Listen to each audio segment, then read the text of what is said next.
Alô, amigos do nosso querido canal. Mais uma vez eu me dirijo a vocês esperando levar uma mensagem positiva e de grande conforto. Hoje nós vamos falar sobre o Irã. Quem é o Irã? Que país é esse? O Irã é uma república islâmica onde a religião oficial ela é majoritária e é o islamismo xiita. Portanto, o Deus adorado no Irã é o chamado Alá, o mesmo Deus único e onipotente do islamismo, considerado o Criador e o juiz do universo. É o mesmo Deus do católico, é o mesmo Deus do evangélico, só que tem outro nome que eles chamam de Alá. A sua religião oficial é o islamismo e é seguida por mais de 99% da população, com cerca de 95%, vamos dizer assim, seguindo a vertente xiita. Sabemos que Alá é a palavra árabe para Deus, utilizada por muçulmanos e cristãos árabes para se referir a um Deus único. Então, vamos lembrar um detalhe. Vamos lembrar que embora o país seja governado por ayatolás, eles não são deuses. Esses ayatolás não são deuses, mas líderes religiosos e políticos que interpretam a jurisprudência islâmica, interpretam as leis. Mas entende que a Constituição é baseada no sistema xiita, que está lá dentro do Alcorão. É assim que eles seguem.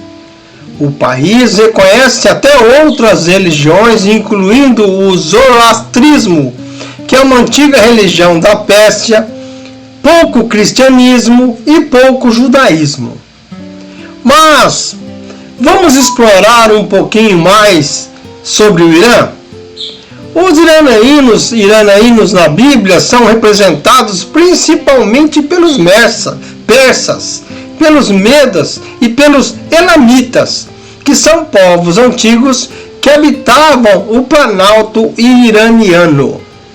Figuras-chave do passado incluem o rei Ciro o Grande, o chamado rei Ciro o Grande, que é descrito como ungido de Deus lá em Isaías, no capítulo 45, verso 1, e além também de personagens como Daniel, como Esther, como Neemias e como Esdras, que atuaram no contexto do Império Persa, atuaram naquela época. Mas quais são as principais referências e grupos que se conhecem a respeito do Irã? Começamos então pelos persas, onde são destacados lá no livro de Esther e no retorno do exílio babilônico, governado pelo rei Ciro, que nem eu falei, que permitiu a reconstrução do Templo de Jerusalém. Tem uma história longa o Irã.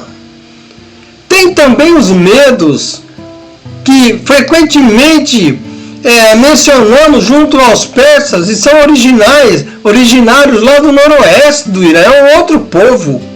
Já os islamitas são descendentes de Sem, associados à região sudeste do Irã, descrita lá em Gênesis, conforme a gente vê em Gênesis, de Sem. Vemos também um papel importante aonde? Lá no Pentecostes, dentro do Novo Testamento, lá está, também fala sobre os persas.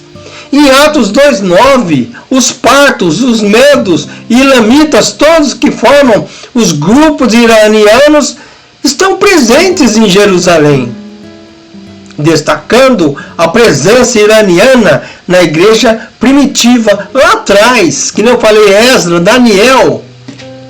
O Império Persa é retratado na Bíblia como um agente de libertação e restauração para o povo judeu. Acreditem ou não, hoje são inimigos, marcando uma fase de aliança e refúgio na história bíblica. Está marcado lá dentro, está escrito lá dentro. Não é eu que estou falando. Já na época de Jesus, por volta do século I depois de Cristo, o atual Irã era conhecido principalmente como Império Esparta ou Pártia, que era governado pela dinastia Arsácida. A região também era historicamente referida como Pérsia, nome que persistiu no Ocidente até 1935, embora na época do Novo Testamento a influência pérsia aquemínida já tivesse sido sucedida pelos partas, que eram esses povos originários que nem eu falei. O Império Parta era o grande rival do Império Romano no leste, combatia os romanos, controlavam a área entre o rio Eufrates e o rio Indo, cobrindo o Planalto iraniano. Portanto, o povo iraniano tem história. A Pérsia na Bíblia, lembra que o termo Pérsia é mais associado aos tempos de Daniel, de Esdras e Neemias, que nem eu falei, lá no século 6 e 5 a.C. Enquanto o Novo Testamento descreve e vive a realidade do Império Parta, essa época está lá dentro da Bíblia. A Bíblia, amados irmãos, ela não menciona explicitamente o Irã moderno, mas estudiosos frequentemente associam as tensões atuais e a profecias bíblicas, notadamente o que está escrito lá em Ezequiel 38 e 39, que descreve uma coalizão de nações, incluindo a Pérsia. E o que eles estavam fazendo? Atacando Israel nos últimos dias. É o que estamos vendo atualmente. Outras interpretações focam em Daniel 9, 24 e no Novo Testamento, lá em 1 Tessalonicenses, no capítulo 5, no verso 3, citando o conflito como parte de um cenário escatológico. Já estava tudo escrito. É o que vivemos hoje. O Apocalipse e profecias bíblicas associadas que aparecem lá em Ezequiel 38 e também em Zacarias 12, eu fui buscar isso longe, mencionam intensos conflitos envolvendo Israel e Jerusalém no fim dos tempos. É que nós estamos vendo atualmente esse conflito lá no Oriente Médio. Esses intérpretes, eles conectam tensões atual no Oriente Médio, incluindo o Irã. Está lá, incluído as batalhas proféticas, como as de Gog e Magog, que culminaram na intervenção divina e no retorno de Jesus. Tudo isso já estava sendo escrito e preparado, amigos.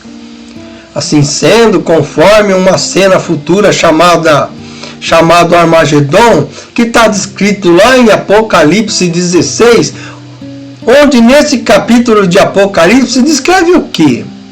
A reunião de nações para a batalha no lugar, repito, chamado Armagedon, que é lá na região de Israel. A Bíblia não mente, a Bíblia é séria, ela prevê. Enquanto alguns grupos religiosos veem os conflitos atuais como sinais aí diretos do fim dos tempos, prestem bem atenção. Outros estudiosos alertam contra o fetichismo ou interpretação literais que são excessivas de eventos políticos. Mas na Bíblia tem o chamado princípio das dores, onde Jesus ele mencionou lá em Mateus 24, nos versos 6 e 8, que guerras e rumores de guerra ocorreriam, mas que isso seria apenas o começo, não necessariamente o fim imediato. Já começamos o início, mas ainda o fim pertence ao Senhor. E essas interpretações unem os eventos políticos e geopolíticos atuais com profecias antigas, interpretando as tensões no Oriente Médio como um sinal do desenrolar do plano final. Ainda não está no final, mas está descrito na Bíblia que estava tudo começando. O início começou. Esses conflitos que estamos vendo no Oriente Médio, um povo completamente desordenado nas questões tanto religiosa, quanto na questão social, quanto na questão militar, quanto na questão política. Ali está o foco do início da civilização. A região do Oriente Médio, onde tudo começou, vamos dizer assim. Paulo andou por várias regiões. Nós vemos descritos Daniel, Esdras, Neemias, vários outros que passaram naquela época por essa região. Mas o fim ainda não chegou. Meus amigos, eu espero que você tenha tido uma interpretação segura e eficaz e que você fique contente conosco. Nós somos pequenininhos, mas temos orgulho de estar aqui diante de ti, falando algo que possa ser interessante para você. Nós não somos os melhores, mas também não ficamos aquém dos desejos daquilo que a gente se propõe, que é a palavra do Senhor. Portanto, eu agradeço a você que tem estado conosco, que tem curtido, que tem compartilhado, que tem demonstrado interesse pela palavra. Se você está ouvindo a palavra do Senhor nesse canal, ou lendo a Bíblia, alguma coisa, é porque você tem parte com Deus e não deixa que isso desapareça da sua vida. O meu muito obrigado a você que tem estado conosco. Curte, compartilhe, inscreva-se no nosso canal e eu humildemente agradeço em nome de Jesus. O meu muito obrigado.